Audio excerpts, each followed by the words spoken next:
Hi, I'm Sinead Diver, Australian Marathon Representative for London 2017. You're listening to the Physical Performance Show with Brad Beer. And the winner is... Failure is not an option. I've had my ups and my downs.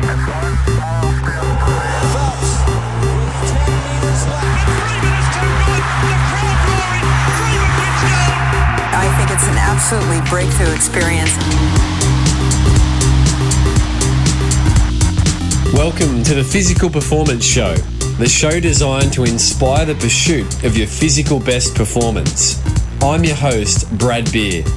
Listen in as we delve into how the world's top physical performers achieve their success, as well as the highs, the lows, and the journey of getting there. Let's get ready, set, let's go.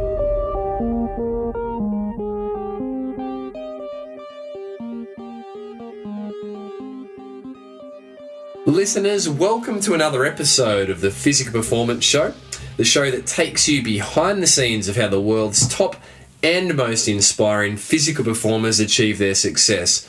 We cover the highs, the lows, and of course the journey on getting there. Today's show is always lovingly brought to you by POGO Physio. We exist to help you perform at your physical best through our industry-first, fixed fee and unlimited access 2, 6 and 12-week finish line programs. We want everyone who walks through the doors of POGO Physio to get a high five moment where you've finished your rehabilitation. We ensure this occurs through fixed fees, whereby you can now get the treatment that you truly need and will most benefit from, as opposed to the treatment that you can financially manage under the traditional session-to-session approach. Our programs include active rehabilitation such as clinical Pilates, Galileo whole body vibration therapy, Alter G anti-gravity treadmill running, and of course hands-on treatment such as physiotherapy and remedial massage therapy and also podiatry.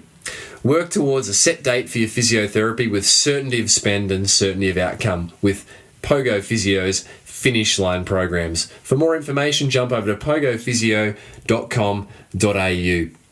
A massive thank you to you, the faithful listener. Perhaps this is your first time. If it is, welcome to the Physical Performance Show. Perhaps this is your 68th time. And if it is, a massive thanks for your regular tuning in. Big thanks, as I do each and every week, to a faithful listener who has taken the time to leave a review on iTunes. Reviews really help this show get more audible, if you like, in the ears of more listeners who, just like you, are seeking to perform at their physical best. So this week I'd like to thank Tony R51, and Tony's rated the Physical Performance Show with 5 stars, and the comments are great show, really good variety of guests with some real Australian legends among them. Thanks for a great listen. Tony, thanks for a great review. And listeners, if you're feeling like you'd like to comment on the show, I'd certainly appreciate it. It can be done simply over on iTunes, where you can click ratings and review on your desktop computer or your laptop and rate away. I trust you enjoyed last week's episode featuring Siri Lindley, former world triathlon champion and also illustrious triathlon coach. Siri shared around many aspects of her career, some great stories, and of course some great coaching tips. So if you missed Siri's episode 67, be sure to jump back over and tune in and enjoy all the great insights and learnings. Listeners, on this week's episode of the Physical Performance Show, I am catching up with the fastest Australian 40-year-old plus female runner ever, and I'm talking about Sinead Diver. At the time of this episode going live, Sinead is only a few days away from her Australian representative debut in the marathon at the IAAF World Championships being held in London. Sinead's story is quite incredible. What makes Sinead so impressive in my mind is not only is she a working mum, also holding down an elite level running career, but Sinead only started running seriously just over 5 years ago. And in that time, Sinead's qualified for the Australian team and recorded what is the 11th fastest time for a female running the marathon distance in Australian history, where Sinead ran an incredible 2:31:37 at the Nagoya Marathon. So you're going to get a lot out of this episode with Sinead. Hope you enjoy it. If you do, let us both know, Sinead and myself on social. But let's jump straight in with Sinead Diver. So, listeners, it is an absolute thrill to have, at the time of recording, just a few weeks out from the World Athletics Championships, Sinead Diver joining us on the podcast today. So, Sinead, welcome along to the Physical Performance Show. Thanks, Brad. Pleasure. And Sinead, I'd like to start with something a little bit curly out of the gate to get you thinking, and that is, what's one thing that scares Sinead Diver? There's quite a few things, actually. I'm a bit of a chicken when it comes to things, but running-wise, my biggest fear is getting an injury that can't be diagnosed, and that just drags on for months and months and not really finding out what's wrong. I've actually, in the past, had a couple of issues with my knees where I've had this knee pain and I've had MRIs and lots of treatment on them, but we haven't been able to find the cause. And I find that really, really frustrating. So I have this fear that I'll get this injury and that one day, and that we'll never be able to find what it is, and I won't be able to run again. So that would be my biggest fear in running. And then I'm a bit of a chicken when it comes to flying. I don't like turbulence in an airplane at all. So that's probably one of my big pet peeves. Oh, wow. And also spiders and snakes, that kind of thing. That's brilliant. I think there's such a theme across the athletes on this show where snakes and spiders rate, and whether you were born in Australia or born in Ireland as you were, the snakes and spiders just reign supreme as a fear. Well, yeah, and coming from Ireland, you actually think that you hear really bad stories of spiders and snakes in Australia, so you think that they're much worse than they actually are. Like, now that I'm here, I don't know if I think I've seen one snake once ever, and spiders, just not really big scary ones. I've seen a few huntsmen, which isn't good, but I mean, like, they're not that dangerous. But yeah, it's not as bad as you think from from the outside. Well, Sinead, I know your teammate Josh Harris bound also for the World Athletics Championships for the marathon for Australia. His fear was snakes. So maybe it's something about runners, and it's just part of what drives you guys to run so fast. Maybe. and Sinead, let's just jump into something you shared there. I have read, and I'm aware that you mentioned your greatest fear when it comes to your running is not being able to diagnose an injury. And you lived through that, as you touched on briefly there, with a knee injury that I guess the diagnosis remained elusive for some time. Can you put listeners in the picture of what was going on at that time and how it made you feel? And then we'll talk about how you navigated your way out of it to today's performances. Yeah. So the first time I got the knee injury was actually after I ran Melbourne Marathon. So that was my first marathon in 2014. And literally a week after the race, I was just out for an easy run, and I just got this really bad knee pain and had to stop and walk home. And I kind of thought, if I just leave it for a few days, it'll come good. And as the days went by and the weeks went by, it just got progressively worse. And I wasn't able to run for more than a minute at one point without getting this really, really bad knee pain. So I'd gone from training for the marathon and really enjoying it to not being able to run at all. And it just went on for, I think it was about 4 months. It was not until February that it just kind of started to come good again.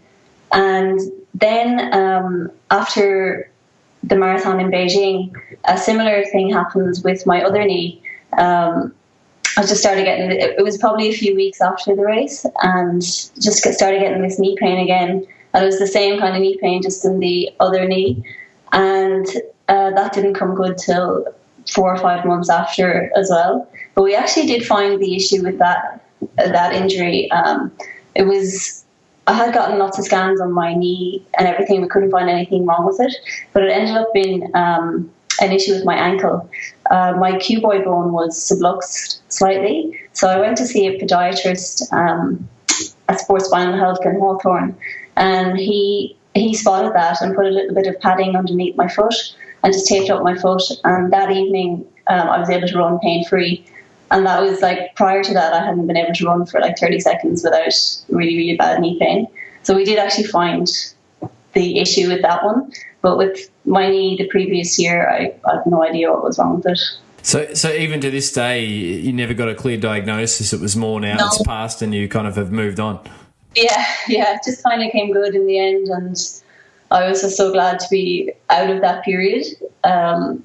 Just waking up every morning going, because I had no knee pain when I walked or did anything else. It was just literally when I started running, and it would get really, really bad. So it was hard, and been told that, well, there's nothing wrong with your knee, and my hip was fine, and my ankle seemed fine at the time, and it was just really frustrating not being able to figure out what it was. Yeah, and I mean, so it's frustrating, obviously, and at an elite athlete level, that frustration's, obviously even higher. But was there a bit of fear and anxiety there as well, Sinead, in terms of, will I ever be able to do the things that I love to do again? In your case, running. Oh yeah, absolutely. I mean, that was the biggest thing for me because I had no time frame. Like normally with injuries, you'll get, if you rest for 6 weeks or if you take 2 months off, it'll get better. But with this one, because we didn't know what it was, I was doing gym exercises and not really knowing if they were making any difference, if they were helping or hindering. And every morning I just wake up thinking, what if this is it? What if I actually never find out what's wrong and it's never resolved and I just have to come to terms with not being able to run again? And that was like really, really difficult. Difficult to get through and get my head around. And I try not to think like that because, generally injuries will come good, but when you're in the middle of it and there seems to be no light at the end of the tunnel, it's like, oh God, will I ever run again? Yeah. And it's difficult. It's as a physio, I say to our team, and I'm aware from a practitioner point of view myself, Sinead, we're actually not treating the knee pain, we're treating the frustration, the fear, and the anxiety. It's those things that sit behind it, which I feel that the greatest gift practitioners can give patients in musculoskeletal care is an accurate diagnosis. So thanks for sharing so openly around that. And obviously, in the bigger picture, Sinead, it hasn't slowed you down too much because you've just come off the back of a PB by 3 minutes in the marathon, a 2:31 over in Japan, I believe it was, Nagoya Marathon. And that was a qualifier for the upcoming World Athletics Championships. Can you take us through how that race played out, and in particular, Sinead, what was going through your head as you crossed the finish line with a new PB and a World Athletics Champs qualifying time? Yeah, the marathon in Nagoya was probably one of my better race experiences. I'd gone over a week or maybe 5 days earlier, beforehand, just to get used to the setup and used to Japan. And I got some help from Nick Bideau with sorting out accommodation and everything. I arrived into Japan and everything was organised for me, and I had my accommodation and food and pretty much everything just set up for me, so I didn't have to worry about anything. And I was just really relaxed that week leading into the marathon. And I had Sophie Ryan, a friend of mine, was over doing the marathon as well, and Camille Buscombe was there. She was pacing some of the faster girls, so we actually had a really nice lead into the marathon. And Tim, my coach, came over on the Friday as well. So in the few days leading in, I was really relaxed and everything, but still really nervous because I had a lot of pressure on myself for this marathon. I'd raced Melbourne Marathon in October before that, and it hadn't gone well at all. So I kind of felt like I needed to do well in this marathon, or I don't know if I could have pulled through another bad race. But yeah, everything was going well, and I was nervous that something would go wrong on the day. But it was that week leading in. The weather was really bad initially in Nagoya, and I was panicking because for Melbourne Marathon last year, it was like the worst weather ever in Melbourne. It was 40 km/h winds, and it was quite warm. And when I arrived into Japan, there was like really strong winds and it was really cold and there was hail and rain and everything. So I was stressing a bit about the weather, but on the day it was actually gorgeous. It was really sunny and really cold, a little bit breezy, but not too much. And I got to the start line. There was probably an hour where I was in with the other elite girls, and we were all just sitting in the dressing room. And I think that was the hardest time for me because we were all just sitting there really nervous, not really saying much to each other. Actually Cassie Feen was there with me as well, so it was really nice to have her there. And then once we got to the start line, we got out there and warmed up. Like, I knew I was ready, I knew I was feeling good, I just wanted to race. And it went pretty well. And when I crossed the finish line, like, I was so relieved and so excited. It was like, as all marathons are, it was tough, really tough towards the end. But I paced it well, and it just went great. And Tim was there and Nick at the end, and they were delighted for me. So it was a really, really good experience. And you mentioned Cassie Feen there, previous guest of the podcast. Were there any words that you shared between the two Aussie girls before the start? Oh, we were, because she had come in a couple of days beforehand as well. So myself and Cassie and Camille and Soph would go out and run together, and so we had lots of chats. And then I think in the race beforehand, we were both completely nervous. So there was a few looks of support, and we both really wanted each other to do well. But we were both kind of doing our own thing as well. So it was really nice to have her there. Yeah, no, that's great. And you mentioned also just in that description of the race, Sinead, that Melbourne didn't go well for you, the previous year here in Australia. What didn't go well in Melbourne? What do you think was the difference in preparation between your result in Melbourne and your PB in Japan? A few things happened for Melbourne. In the lead up, I got a bit of a different knee issue, and then I got another foot issue, which meant I had 5 weeks with broken training, and then I got a sinus infection the week leading in. And on the Wednesday before the race, it was like the universe was telling me I shouldn't be racing this race, but I powered on anyway. I went out for an easy jog on the Wednesday, and I had my headphones in because I like listening to podcasts or music on my easy runs. And this dog just came up behind me in Falkland Park and just took the legs from under me. So I just went flat down on the bitumen and landed on my shoulder and my hip. And I was just lying there going, I don't know if this marathon is a good idea. And then on the day, it was like crazy winds and like very, very warm. But I just wasn't right myself. Like at 5K, I knew this is not happening today. So I kind of just pushed through, and I came second. So I came second, but I was very, very disappointed with the time. But it was kind of a tough one to juggle, because I should have been happy with second place, but with my time being 8 to 10 minutes lower than what I was hoping for, I was just really disappointed in myself. But I think I took a lot from that race, having said that, because there was a lot of times when I thought, oh, maybe I should just pull out of this, like it's not going well. But when I crossed the finish line, I knew if I can go through a marathon feeling like that and come out the other end, I know I'll be able to get through most marathons. So it was a good learning experience for me. And I like what you said, Sinead. You should have been happy with the podium, but you were disappointed with the time. I think any runner on the planet would always take a PB over a position, wouldn't they? Yeah. And I think that's the love affair we all have with our own running. That's, we're only truly ever racing ourselves, but obviously, there's other competitors as we're out there, right? That's right. It's beautiful. Sinead, in terms of your beginnings, I'd like to unpack two things for the benefit of the listeners. One is your life growing up in Ireland, and then two is your getting into running after the birth of your two beautiful children in only really recent years. So let's jump back and rewind the clock back to life in Ireland. What was that like growing up for you, and did you grow up in a sporty household? So I grew up in a small town on the west coast of Ireland. It's called Belmullet. And it's a very rugged kind of landscape, and I live just by the coast. There wasn't really a lot of organised sport when I was growing up, but I was always really active as a kid.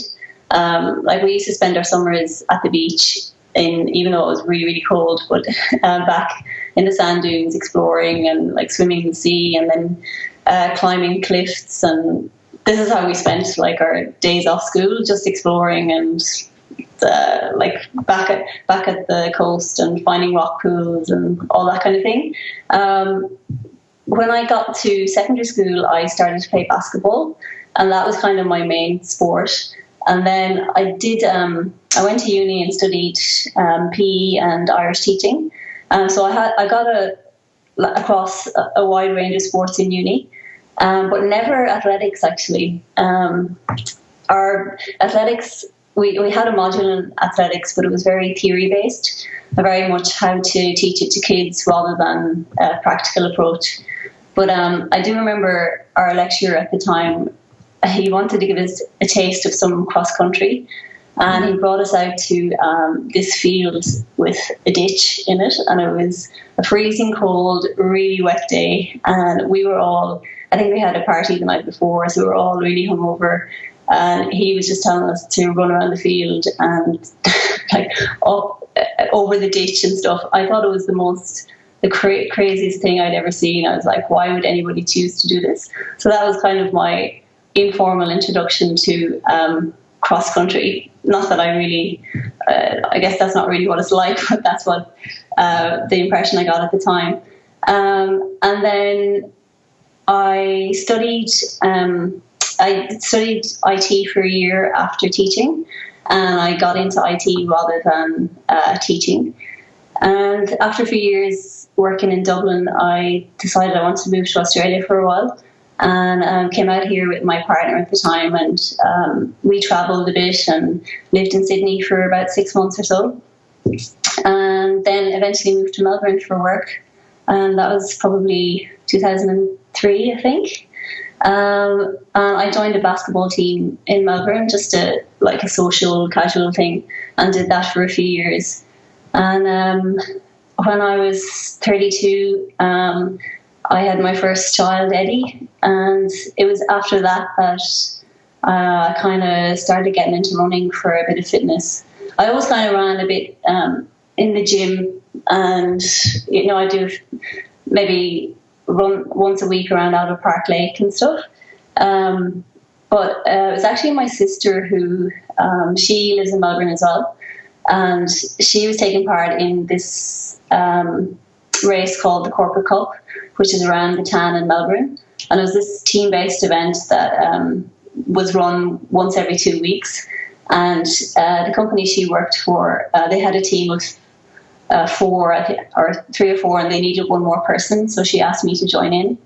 And it was through that I ended up, one of the guys on the team suggested I should join a running club, and that's how I got the introduction to the Crosby crew, and that's where I met Tim, my coach. So it kind of all kicked off from there. Wow! So you can thank your sister. Yeah. And I believe you got one brother and 3 sisters, so it was a big family growing up, wasn't it? Yeah. So I was a middle child, and a younger brother and sister, and 2 older sisters. And did any of your siblings growing up, Sinead, show any sporting talent? Did you ever know that you had a bit of, more than a bit? Did you ever know that you had a gift for sports growing up? Oh, not really. I was kind of always just average at sports. Like, I never excelled, or it was never particularly bad. Like, I'd be able to throw my hand at whatever different sports. But it's a pity I didn't really try running before I came to Australia. And my family are definitely not sporty. They're fit and healthy and everything, but they're not into sports at all. My sister, though, actually, my younger sister used to play basketball with me in Melbourne. She's a pretty good basketball player. Yeah, right. So has your success been a real surprise to the whole family? Yeah, completely. Like what? Although my mum and dad are trying to claim the good genes. They have arguments over that. But I think actually my dad, his brother used to do a lot of running, and one of my mum's brothers as well. So they have discussions about that, about which side of the family I got it from. Oh, that's brilliant. And I mean, if we talk about genes, you're now the fastest Australian woman ever over 40 years, Sinead, the 11th on the all-time honour roll. And I believe in Ireland, your native, your homeland, your place of origin, you're now the 5th fastest in history as a female. So you really have etched yourself with that 2:31 into the record books. Could you, as the runner that started out after, I think it was the birth of maybe Eddie or your second child, Dara, ever have imagined that you'd make honour board rolls for all-time fastest marathons? No, not at all. I mean, when I started running, it was all just for fun and for fitness, and I had no aspirations of running internationally or anything. So this is all like a massive deal for me and completely unexpected. Even like after going into Nagoya, I was hoping for around the 2:31 mark, but I didn't really know where that would position me. I didn't know at all about the over 40 thing, because I don't really like to to dwell on it, on my age that much. Yep. But yeah, like to be fifth on the Irish all-time list and 11th on the Australian. I'm really proud of that. Yeah, absolutely, and deservedly so. And can you give us a bit of a perspective, Sinead? We're only weeks away from the World Championships. What's your training look like at the moment? Put us a little bit in your shoes for a week in the life of Sinead. Are you working at the moment, or are you full-time with your training? No, I'm working at the moment. So I work 4 days a week. So my training usually has the same structure. Like I have a speed session, a tempo run, and a long run, and usually the rest is kind of easy runs. At the moment, because I work like 4 days a week, I generally get my training done in the morning. So I'd usually be up around 5 or 6 in the morning and get it done before I go to work. But I train solo usually. Apart from my speed session, I do that with the group on a Monday evening. And Tim usually comes with me for the tempo runs. He'll sit behind me on the bike for a bit of company, which is good, because for marathon training, they're just getting longer and longer as the weeks go by. So it's good to have somebody there for company. And can you give us an example of a speed session in tempo and your long runs? What have they looked like in the last few weeks? So what did you do at track? We're recording this on a Tuesday. Last night, for example. So last night we had 3 by 1K and 4 by 500 meters. So that was our session last night. And then today was just, I have a strength session on a Tuesday morning at 6 a.m. And then I'll just go for an easy run after that. Wednesday is usually a longer run at a kind of a medium medium pace, not tempo. And then Thursday morning, I'll do my tempo. And that we usually increase that. We started around 8K, and then every week we'll increase by 2K or so. And then on Friday is an easy run. And I usually do my long runs on Saturday. And I'll I kind of mix them up a little bit depending on how I feel after the week, and depending on if I have a race or anything like that. I'll either do a comfortable long run, or I'll do a fast finish long run, or mix it up a little bit. And then Sunday, I usually have off. And so you have the Sundays completely off. And is there any recovery, special things you do on a Sunday, or is it just hanging with the boys and hubby? Yeah, pretty much. It's like family day on Sunday. Yeah.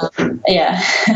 Beautiful. And your children are now, I believe, 7 and I think, is it 4 years now? Yeah. So Dara will be 4 in September and Eddie is 8 in December. Yeah, gorgeous. And so I mean, mums and women and fathers and singles listening to this podcast will be wondering, how do you juggle 4 days of work a week, 2 growing children and married life. How do you hold it all together? Have you got a great support network, or what's the secrets for you, Sinead? It's not easy at all, but it's taken a while actually to get a bit of a routine going. But myself and Colin have a routine now, and I generally get my training done early in the morning, so that I can kind of get it out of the way, not out of the way, but get it done while the boys are still in bed. And it's harder because we don't have grandparents here to help out, but I do have my sister here, and she's amazing, and she helps out as much as she can, but she works full time as well, and she has her own things going on, so there's only so much she can do. But I do have like a lot of support. Like my husband Colin is really supportive, and my sister, and they really help out when they can.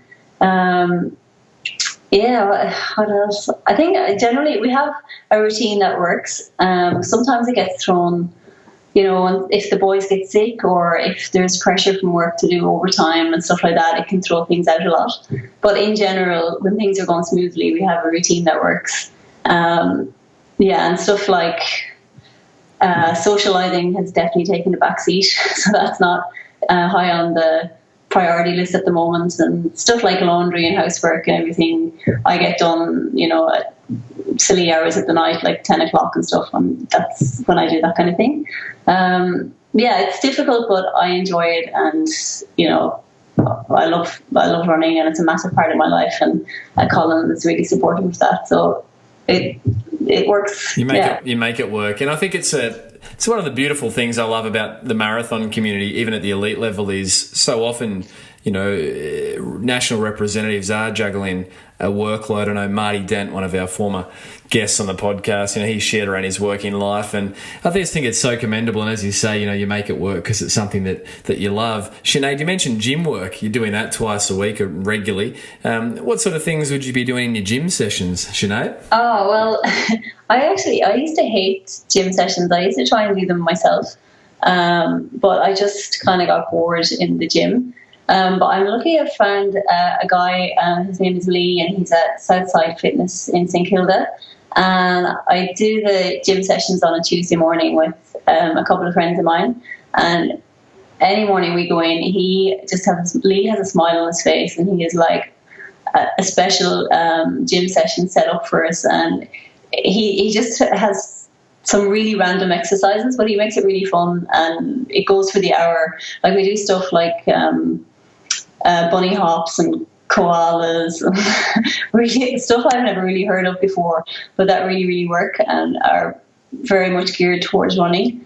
So I'm lucky that I found him, and he makes it interesting. And I've got two friends that do it with me, so it's always a bit of a laugh actually, which is good.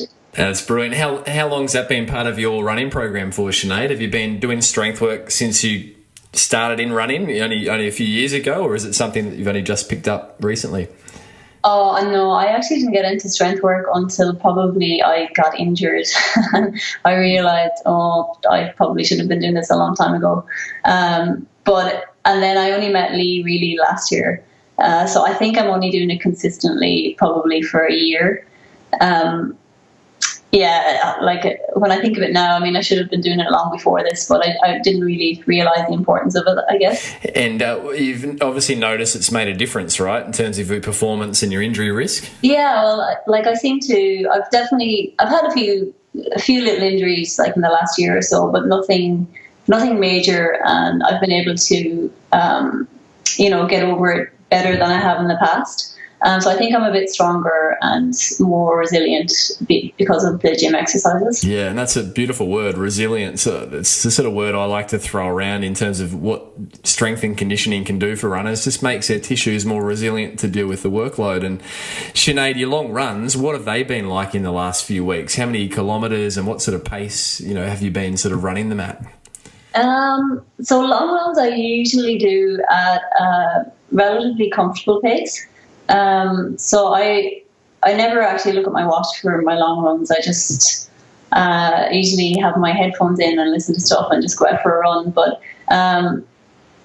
They are getting longer now, and so they are getting harder. And we usually throw in a 5K fast finish, which is really hard on tired legs. Like I think Saturday I did 36K, and I did about 6K fast finish. So I found that pretty tough. But for the first part of the run, I had somebody with me, and we just chatted for about an hour or so. So that was nice. Took my mind off the fast finish. But yeah, I love my long runs, but I do find the fast finish quite hard because your legs are so heavy after all the kilometers. It actually kind of simulates the end of the marathon quite well. So I know it's important for me to do it. So yeah, I probably need to do that a bit more over the next few weeks, I think. And would you be finishing at race pace? That would be, close to race pace. Yeah. Yeah. And Sinead, what have you found to work best? What did you do for nutrition, say in Nagoya for your PB, there in Japan? Any things that you found through trial and error have worked well for you with your nutrition demands of the marathon? So Nagoya was only my fourth marathon. So I'm actually still playing around a bit with the nutrition side of things. But what I did find, what I trialed in Nagoya did work well. I usually use a mix of Gatorade and gels, and the gels I use are the SIS ones. They're really kind of a lot more watery than the other ones. But I trialed those in a couple of my long runs before the race, just to make sure that they sat well with me and that I could stomach them. So it actually went really well. Aside from the fact that Nagoya was the first time I had to pick up my own bottles on the tables, because in Beijing we had a lot of the Aussies and the AA staff were on the tables for us and handed us our bottles. But this time I had to pick them up, and I actually knocked over 2 bottles. So I missed one drink station completely, knocked over another one, had to run back and get it because I was like, I don't want to miss another drink stop. So I definitely need to work on that. Like, it was just shocking. Your drink picking up technique, maybe you need to set a table up out the front of the house and have the boys, man the aid station. Yeah, something like that. I'm definitely going to have to improve on that. It was terrible. Sorry, Sinead, how often were you having the gels? What's been, as you say, you're still kind of trialing and erroring, if there's such a phrase, the nutrition, the gels, which is remarkable. Your PB marathon was spectacular. Sorry, your debut marathon in terms of your time. But when did you have your gels in Japan? How far into the race? 10Ks or? So for the first marathon in Melbourne, actually, I didn't have any gels at all. I just did Gatorade. But then for Nagoya, they had drink stations at every 5K. So I had something at every 5K, and I thought, if I don't need it, I won't have it, but it'll be there just in case. And I think I had, for the full race, I had a total of 3 gels, and the rest would have been, so probably at 10K, 25, and maybe, and one before the race. And then the rest were Gatorade, and I usually water down the Gatorade as well, because it can get a bit, in the latter stages of the race, it can get a bit sickly sweet. Yep. If you haven't watered it down. But that worked well, and I didn't feel like I was anywhere near hitting the wall or anything, so I was pretty happy with my nutrition for Nagoya. So I'll replicate that again in London, hopefully. So Sinead, you're leading into the London World Athletics Championships representing Australia for the second time in the marathon. So many marathoners do listen to this program. So what would be your tips for debut marathoners? Anything that you'd like to share to help them get to the start line in the best shape possible and deal with the pre-race nerves and anxiety? I think the pre-race nerves. I think that's gonna. I'm terrible with pre-race nerves. Like, I'm nervous before every race. But I think it's important not to overanalyze things and not to worry about things that you have no control over. I think it's good to plan your race and plan as much as you can, but not to be stressing about the weather or anything that you can't really control.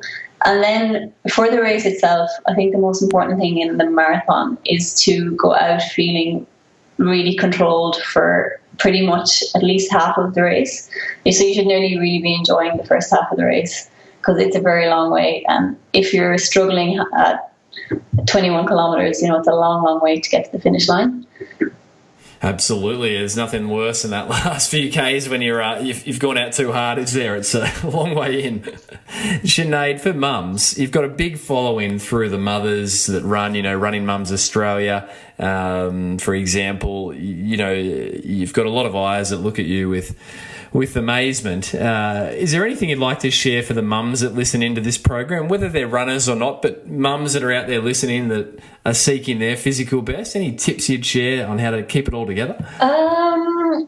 I think a big thing for mums is they always feel really guilty about doing things for themselves. Probably any parent, really, not just mums, like mums and dads. You always have this guilt about, I shouldn't be going out for a run, or I shouldn't be doing X, Y, Z. But I think it's important for everyone to have something for themselves. And with running especially, it's really, really good. It's perfect for fitness and health, and I find it really good for managing stress. So I know that I'm a happier person when I go out and run, and it only takes, an hour a day max. And I think it's important for parents to have that, hour in the day that's just for themselves as well. And so it's important just not to feel guilty about that, I think. Yeah, such wise words. And there is that inherent, whether you're a mum or dad, that inherent, guilt, isn't there, that goes with it. But I think there's a combination of things. One, being the best version of yourself, and two, modelling for your children the importance of exercise. Yeah, exactly. Yeah, brilliant. After we record this, Sinead, it will be late in the evening, which is a credit to you because you'll then have some household chores by the sounds of it. I might jump on the treadmill. I'm here at the practice. I might do a 10 p.m. run. So, Sinead, let's do a performance round. So, a couple of rapid-fire questions with your best responses. Are you ready? Yep. Here we go. So, Sinead, what's the training session you most dislike? I don't really have one that I dislike, but I tend to dread the long one with the fast finish, just because of how my legs feel at the end, and that running for 30 kilometers or whatever, and just having the fast finish looming. But I do feel good afterwards, so I don't dislike it, but I do dread it a little bit. Love, hate. Training session you most love, Sinead, what's that one? I love my speed sessions on a Monday night. It's the only one that I do with the group, and it's always a lot of fun. And I really enjoy that one. Of all the track sessions you do, what's your most favoured track session? Speed session. Let me see. Actually, I really like the one we did last night, which is the 3x1 and the 4x500. Just the different distances, it breaks it up a little bit, and you can get a bit of speed in at the end with the shorter reps. So I quite like that one. Actually, I also like we often do the Yasu 800s before the marathon. I don't know if I pronounced that correctly, but that's another one I really like, the 10x800s. Yeah, a bit of a marathon classic, isn't it, hey? Yeah. And Sinead, favourite pre-race meal? What did you have before Nagoya? I like to keep it really simple. I usually have rice and chicken. I was at the Gold Coast one time, and it was before the half marathon. And I was watching some of the elite Kenyans that were there, and they were eating rice and chicken. And I thought, all right, it's good for them. I'm going to copy that, and it actually works well. So that's what I have before marathon. How far before you take to the start line? Well, how long, I should say, before the start line will you ingest your last meal?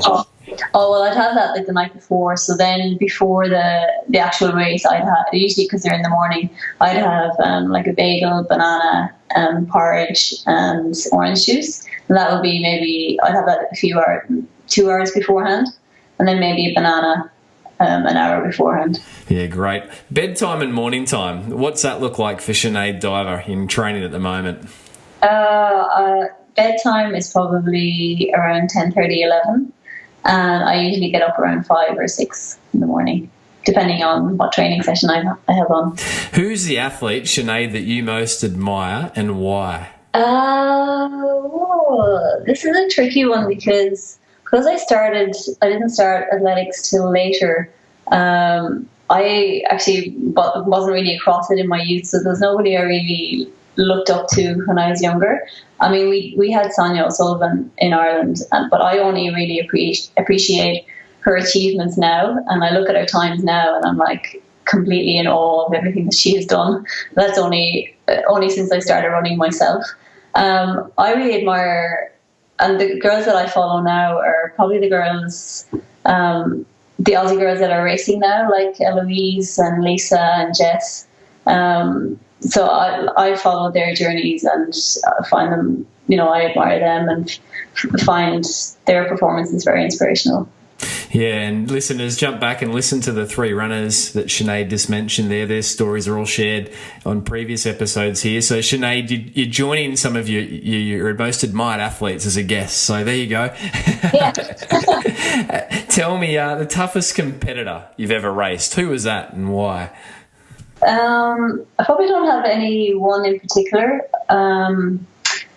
We've got actually in Victoria, we've got a lot of really strong girls. So they're probably the girls that I race most regularly. And there's kind of a group of us that battle it out in cross country and road races, every few weeks.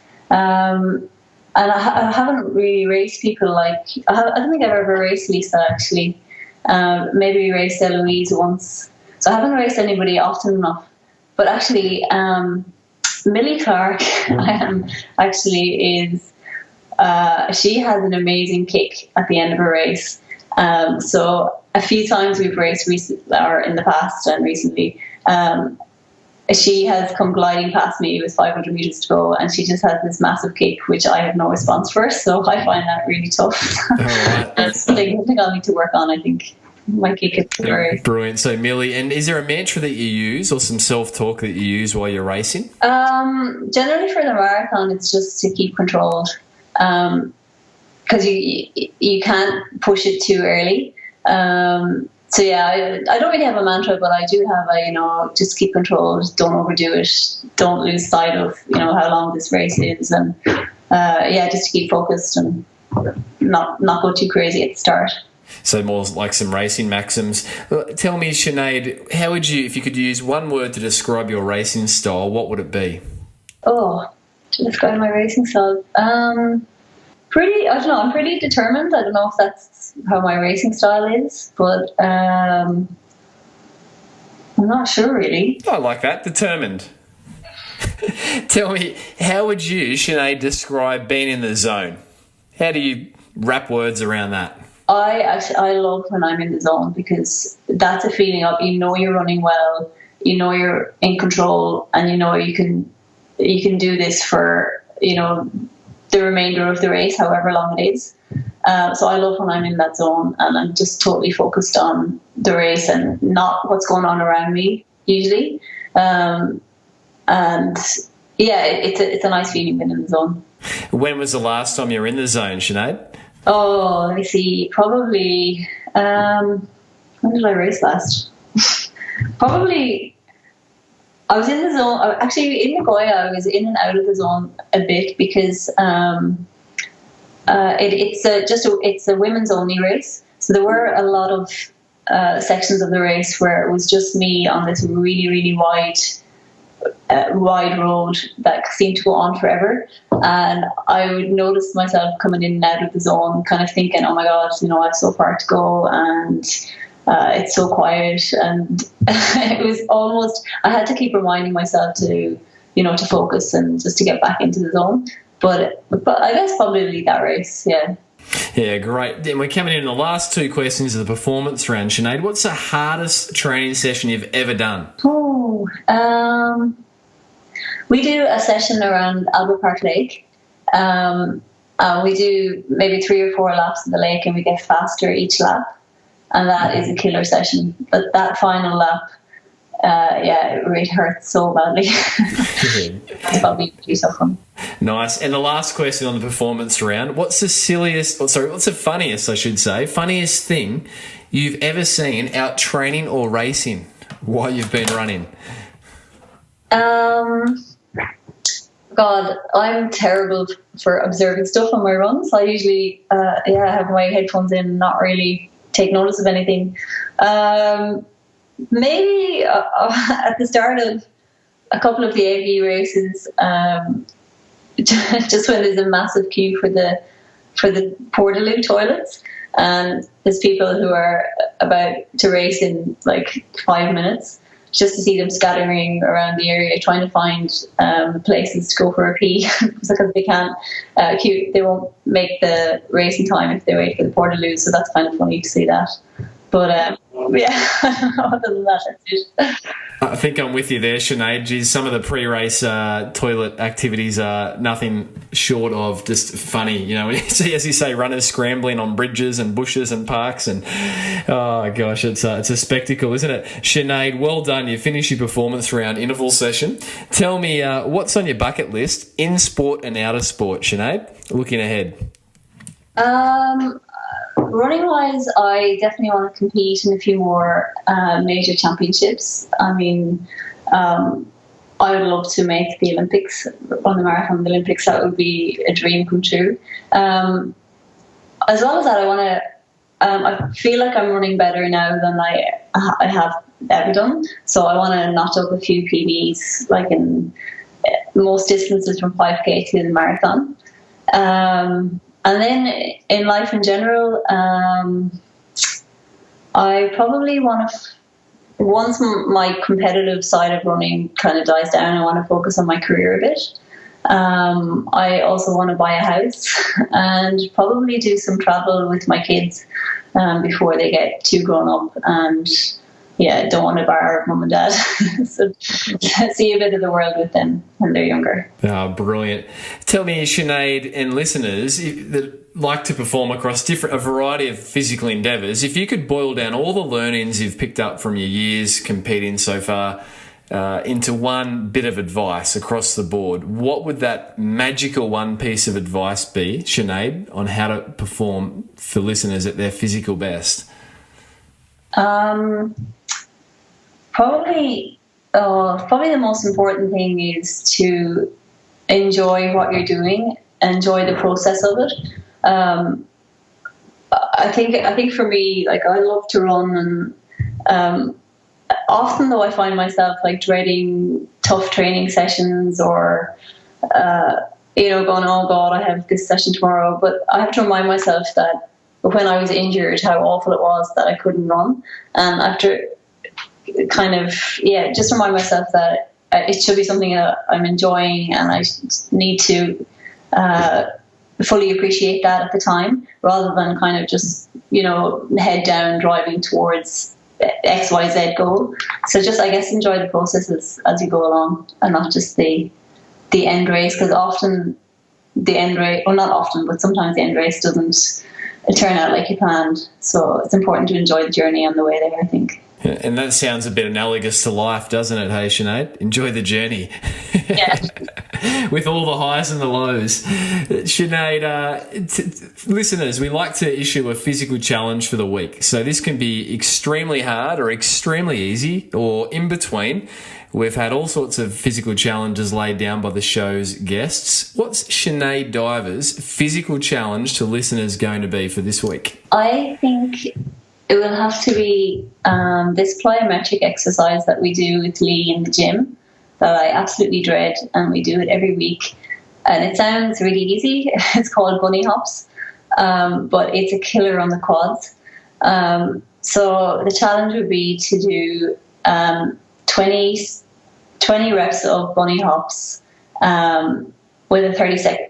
Yeah, 20 reps with a 30-second rest in between, and do that 3 times. Sinead, we're going to need a video of you doing these. And we'll post that up on the show notes or in the show notes and share on social, so you can take on the bunny hop challenge laid down by Sinead. All right. Okay. I'll get a recording of that next bunny hop session. Brilliant. Sinead, let's finish with something fun. And that is, if you could have dinner with 3 people, living or past, who would be at your dinner table and why? I would have to choose Graham Norton. He's an Irish comedian. You probably know him, The Graham Norton Show. Yep. But I think he's hilarious, and I love his take on life, and I love his attitude, and I love his conversation skills. So definitely him. Probably Usain Bolt. I watched I Am Bolt on the way over to Nagoya, and I absolutely loved it, and I loved his attitude towards things as well. He's pretty chilled, even though he's the fastest man in the world. I thought he was pretty cool. And one more person. Probably Hamish and Andy. Okay, another comedians. Can I take both of them or just one? I don't think you can separate them, can you? To be honest. So I like those guys as well, and I listen to them a lot when I'm out running, and they make me laugh a lot. So yeah. It's going to be an interesting table. There'll be some jokes flying around. I think Usain would have to hold his own on the comedy front, wouldn't he? He's got. Oh yeah, absolutely. And if he could bring his coach as well, that'd be awesome. He's pretty funny, pretty chill guy. well, that would be a great table. And Sinead, you told me before we jumped on this call or this session tonight, you listen to the Physical Performance Show. You're a listener of the program. So, who's been your favourite interview to date and why? I think actually the first one I listened to was Charlotte Purdue, and I really liked that. I had just caught up with Charlotte a few weeks before that. We went on a few runs together with Sophie Ryan as well, and it was really nice to hear her on the show. And from there, then I started listening more regularly. Steve Monaghetti as well was another favourite. I really enjoyed all of them, I think, but probably those two stand out to me. Well, brilliant. I know it's a self-indulgent question, Sinead, but it's lovely to hear even elite-level performers like yourself being able to be inspired, by other performers around their stories, their highs and lows, and really that's what this show's about. So, Sinead, thank you for being a generous sharer on the program and inspiring so many people with how you go about what you do. And I think it's exciting to see an athlete that hasn't been running for, a decades and decades, but merely, inside 10 years, achieving what you're achieving and juggling all the commitments you've got. So I just want to wish you all the very best before the World Athletics Championships in London and beyond. And we hope to be cheering you on for, Com Games and Olympic Games and everything else as we move into the future. Great. Thanks so much, Brad.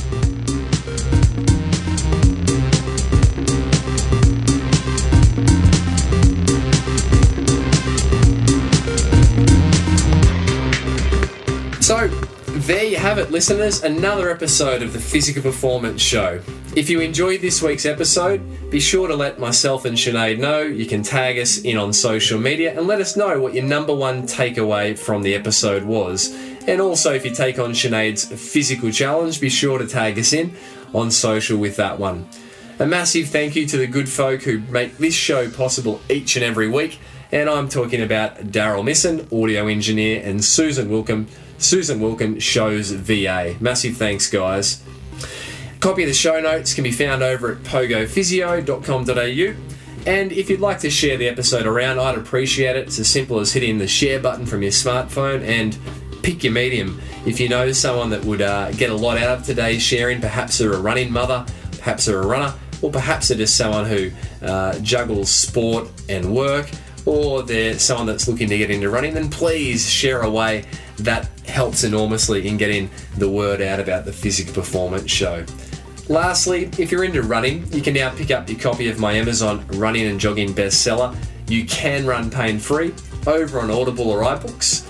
It's available also in the Kindle format and, of course, the good old paperback version. It's 330 plus pages, and you can pick that up from Amazon internationally, shipping internationally that is, or domestically inside Australia via POGO Physio. Coming up next week on the Physical Performance Show, I catch up with Siggy Ragnarsson. Siggy is an Icelandic triathlete who is actually looking to become the first Icelandic triathlete in Olympic history, with the aim of representing Iceland in the 2020 Tokyo Olympic Games. Now, I sat down with Siri a couple of months ago during the Super League Triathlon Series debut up on Hamilton Island. Siggy's got a lot to share. He's a former 1500 metre freestyle Icelandic champion and, of course, multiple times Icelandic triathlon champion across the Olympic distance triathlon. So tune in next week. Siggy is a very calculated young man. We talk a lot about sleep and some real performance aspects that I think you're going to really enjoy. So that's next week on the Physical Performance Show. Until then, keep pursuing your physical best. I'm Brad Beer, and this has been the Physical Performance Show.